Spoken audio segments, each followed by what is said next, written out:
prédication occupe une place prioritaire en raison du fait qu'elle correspond le mieux à la manière dont Dieu se révèle et agit. 4. La prédication occupe une place prioritaire en raison du fait qu'elle correspond le mieux à la nature de la Bible en tant que révélation faisant autorité.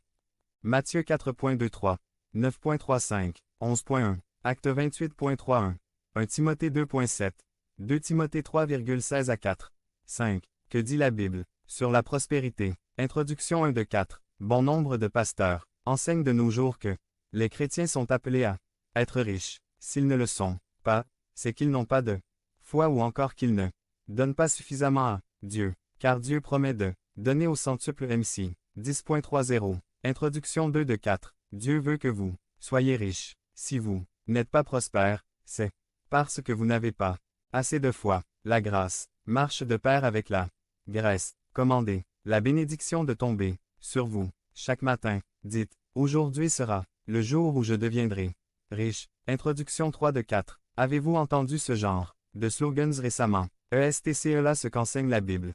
Pouvons-nous accepter aveuglément de tels préceptes? Dieu veut que ses enfants aient une perspective biblique de la prospérité. Introduction 4 de 4. Parmi ces prédicateurs, citons entre autres Joel Osteen, Benny Hinn, Grégory Toussaint, Joyce Meyer. Nous sommes dans l'obligation de citer des noms. Sinon, certains ne vont pas se rendre compte de la nécessité de se détacher des faux enseignements. Découvrons les failles de la fausse théologie de la prospérité qui est en vogue. Elle ne tient pas compte de l'enseignement biblique sur la modération et le contentement. 1 de 7. Quelle perspective le croyant doit-il avoir sur la prospérité? Une prière des Écritures donne une réponse très sagace à cette interrogation. Ne me donne ni pauvreté, ni richesse. Accorde-moi le pain qui m'est nécessaire. De peur que, dans l'abondance, je ne te renie et ne dise, qui est l'Éternel, ou que, dans la pauvreté, je ne dérobe, et ne m'attaque au nom de mon Dieu. Proverbe 30.8b9. Elle ne tient pas compte de l'enseignement biblique sur la modération et le contentement. 2 de 7. Un extrême à éviter est celui de croire que pauvreté est synonyme de piété. On s'inspire parfois à tort de certains textes bibliques pour établir ce dangereux rapprochement.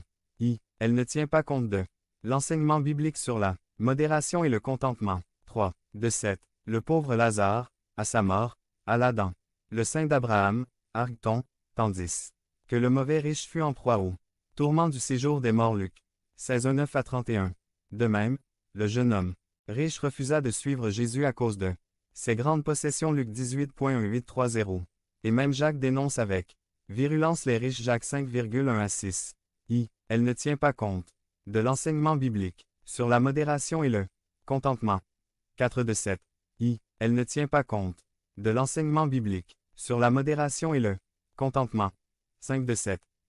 Elle ne tient pas compte de l'enseignement biblique sur la modération et le contentement. 6 de 7. Tout enfant de Dieu a droit à des bénédictions matérielles. S'il n'en a pas, c'est qu'il ne les réclame pas. Je prouverai aux autres que je sers un grand Dieu, en cherchant et en étalant de somptueuses richesses, en faisant miroiter à leur yeux les promesses de bénédictions matérielles faites par Dieu. Elle ne tient pas compte de l'enseignement biblique sur la modération et le contentement. 7 de 7. Pour éviter de tomber dans l'un ou l'autre des deux extrêmes, il faut garder le saint équilibré recommandé dans les Écritures. Je sais vivre dans l'humiliation, et je sais vivre dans l'abondance. En tout et partout j'ai appris à être rassasié, et à avoir faim, à être dans l'abondance et à être dans la disette. Philippiens 4.12. 2. Elle ne tient pas compte des avertissements bibliques contre la poursuite des richesses. 1 de 2.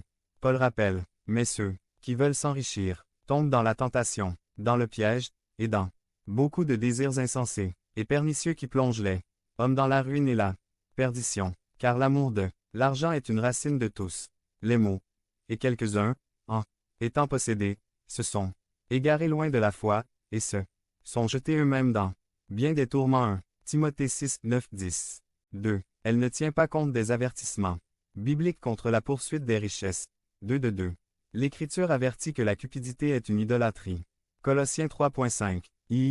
Elle ne tient pas compte des avertissements concernant la persécution des croyants. 1 de 4.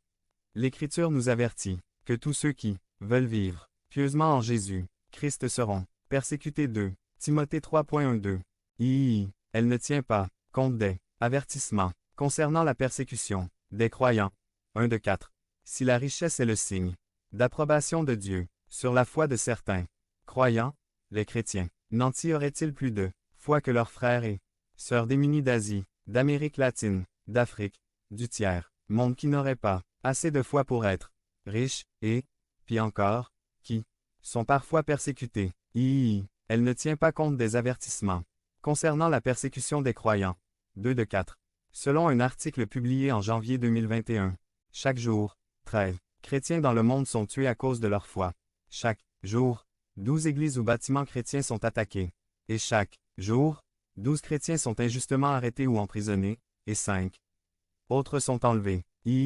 Elle ne tient pas compte des avertissements concernant la persécution des croyants. 3 de 4. Les 10 pays où il y a eu le plus de persécutions en 2022 sont les suivants. Afghanistan, Corée du Nord, Somalie, Libye, Yémen, Érythrée, Nigeria, Pakistan, Iran, Inde. Elle ne tient pas compte des avertissements concernant la persécution des croyants. 4 de 4. Les causes de persécution sont, entre autres, les suivantes. Oppression islamique 29 pays. Oppression clanique 6 pays. Paranoïa dictatoriale 5 pays. Nationalisme religieux 3 pays. Oppression communiste et personnes tuées par Boko Haram ou communiste 3 pays. Criminalité. Nigeria. N'avait-elle pas organisé et corruption 2 pays. Suffisamment de foi. 4. Elle ne tient pas compte des indications bibliques sur la situation réelle du peuple de Dieu. 1 de 3. S'adressant aux chrétiens de Corinthe, l'une des villes les plus prospères de l'Antiquité, Paul leur dit, considérez, frères, que parmi vous qui avez été appelés il n'y a ni beaucoup de sages selon la chair, ni